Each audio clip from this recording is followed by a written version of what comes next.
नमस्कार, जी न्यूज देख रहे हैं आप। मैं हूं आपके साथ शीरी। तो सुबह 7 बजे के बुलेटिन की शुरुआत आज हम एक ऐसी बड़ी खबर के साथ करने जा रहे हैं जो आपको अंदर तक झकझोर कर रख देगी। महाराष्ट्र के पालघर में 2 साधुओं समेत 3 लोगों की हत्या की तस्वीरें आपको विचलित कर सकती हैं। लॉकडाउन के बीच दोनों साधु अपने गुरु के अंतिम संस्कार में शामिल होने के लिए सूरत जा रहे थे। रास्ते में पालघर के कासा पुलिस स्टेशन के गढ़ चिंचले गांव में लोगों ने साधुओं और उनके ड्राइवर को बुरी तरीके से पीटा, लेकिन पुलिस वहां मौजूद थी, तमाशा देखती रही। एक उन्मादी भीड़ है, 2 साधु हैं और हंगामा बरपा हुआ है। भीड़ कुछ सुनने समझने को तैयार नहीं।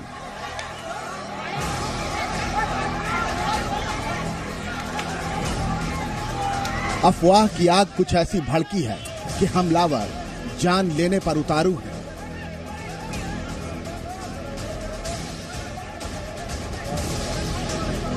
सोलह अप्रैल की ये वारदात रोंगटे खड़े कर देने वाली है। आगे की तस्वीरें हम आपको दिखा नहीं सकते।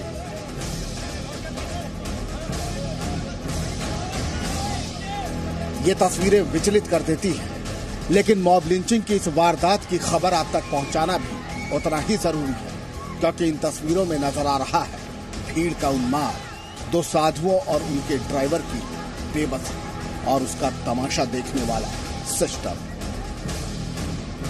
जिनके कंधे पर लोगों की रखवाली का जिम्मा है, उनके लिए अपनी जान ज्यादा कीमती बनी हुई है। उपद्रवी भीड़ ने कानून व्यवस्था को ताक पर रख दिया है और कानून का पालन करवाने वाले तमाशा देख रहे हैं।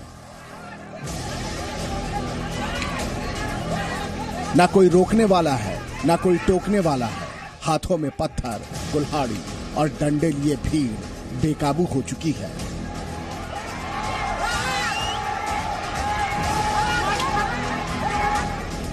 बताया जा रहा है कि लॉकडाउन के बीच दोनों साधु अपने गुरु के अंतिम संस्कार में शामिल होने के लिए सूरत जा रहे थे।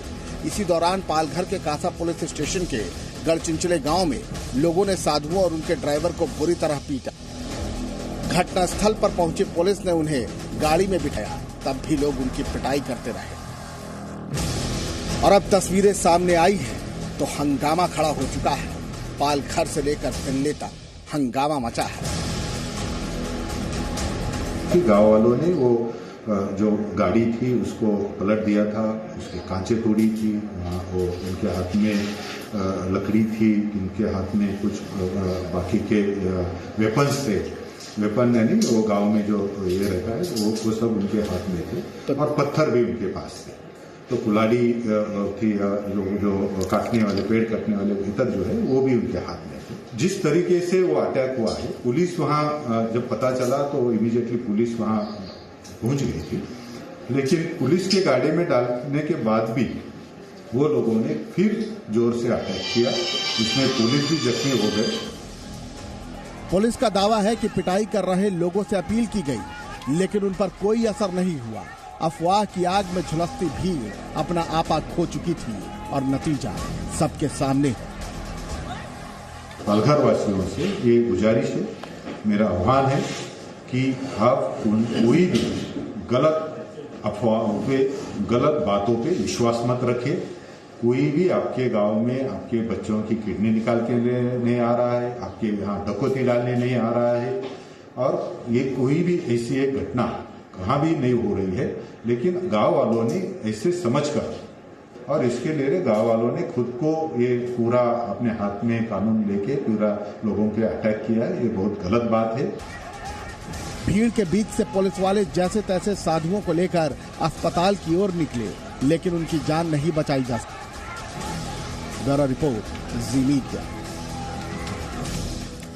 और अब इस घटना के सामने आने के बाद कुछ बड़े सवाल यहां पर खड़े हो जाते हैं। तो पहला सवाल तो ये कि पुलिस की मौजूदगी वहां थी, पुलिस की मौजूदगी में आखिर कैसे मॉब लिंचिंग हुई। दूसरा सवाल ये कि साधुओं की बर्बर हत्या का जिम्मेदार यहां कौन है। सवाल ये भी कि आखिर किसने अफवाह फैलाकर साधुओं की जान ली। चौथा सवाल ये कि लॉकडाउन के बावजूद सैकड़ों लोग वहां पर इकट्ठा कैसे हुए।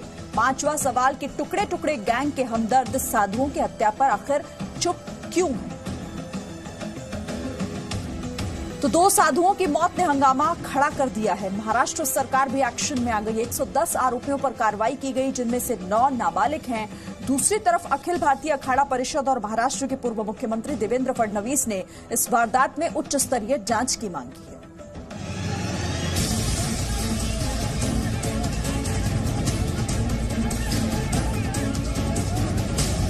कौन है साधुओं की मौत का जिम्मेदार? पुलिस की मौजूदगी में मॉब लिंचिंग की। आखिर पालघर में अफवाह की आग किसने और क्यों फैलाई?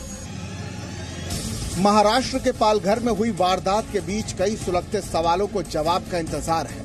देश कोरोना संकट से जूझ रहा है, लेकिन पालघर में कोरोना के साथ साथ अफवाह का डबल अटैक है। बच्चा चोरी की अफवाह यहां ऐसी फैली कि 3 जिंदगियां खत्म कर दी गई। हालांकि पुलिस अब एक्शन में है। वारदात में अब तक 101 आरोपियों को गिरफ्तार किया गया है, जबकि 9 नाबालिग आरोपियों को जुवेनाइल शेल्टर होम भेजा गया है। मामला तूल पकड़ चुका है और राज्य के पूर्व मुख्यमंत्री देवेंद्र फडणवीस हाई लेवल जांच की मांग कर रहे हैं। पालघर की मॉब लिंचिंग की घटना ये बहुत ही गंभीर है। जिस क्रूरता के साथ उनको मारा गया है, मानवता को भी शर्म आए इस प्रकार की ये क्रूरता है। और इसमें सबसे शर्मनाक बात यह है कि पुलिस के सामने इस प्रकार से भीड़ लोगों को मारती है, पुलिस के हाथ से छीनकर मारती है, पुलिस के सामने लाठियां बरसाती है और पुलिस भी कार्रवाई करने को तैयार नहीं। इससे और शर्मनाक बात क्या हो सकती है? वारदात की अखिल भारतीय अखाड़ा परिषद ने कड़े शब्दों में निंदा की है। अखाड़ा परिषद ने केंद्र और महाराष्ट्र सरकार से दोनों संतों की हत्या की जांच और दोषियों के साथ उन पुलिस वालों पर भी कड़ी कार्रवाई की मांग की है जो वारदात के वक्त तमाशा देखते रहे। महाराष्ट्र सरकार से यह मांग करता हूं, इसकी जांच की जानी चाहिए। और अखिल भारतीय अखाड़ा परिषद लॉकडाउन के बाद जुगना अखाड़े से बात करके, हमारे महामंत्री हरिगिरी से बात करके, 13 अखाड़ों की बैठक बुला करके हम लोग एक विशाल संत महात्माओं को ले जा करके महाराष्ट्र सरकार को घेरेंगे, इसकी जांच की जाए। दूसरी ओर राज्य के गृह मंत्री अनिल देशमुख ने ट्वीट कर बताया कि हमला करने वाले और जिनकी इस हमले में जान गई दोनों अलग अलग धर्मों से नहीं हैं। पुलिस को बेवजह समाज में भेदभाव पैदा करने वालों पर कठोर कार्रवाई करने के आदेश दिए गए हैं। सियासत गर्म है, साधु संतों का गुस्सा भड़का हुआ है, तो दूसरी ओर महाराष्ट्र सरकार भी ये दिखाने बताने की कोशिश में है कि दोषी बख्शे नहीं जाएंगे। ब्यूरो रिपोर्ट, जी मीडिया।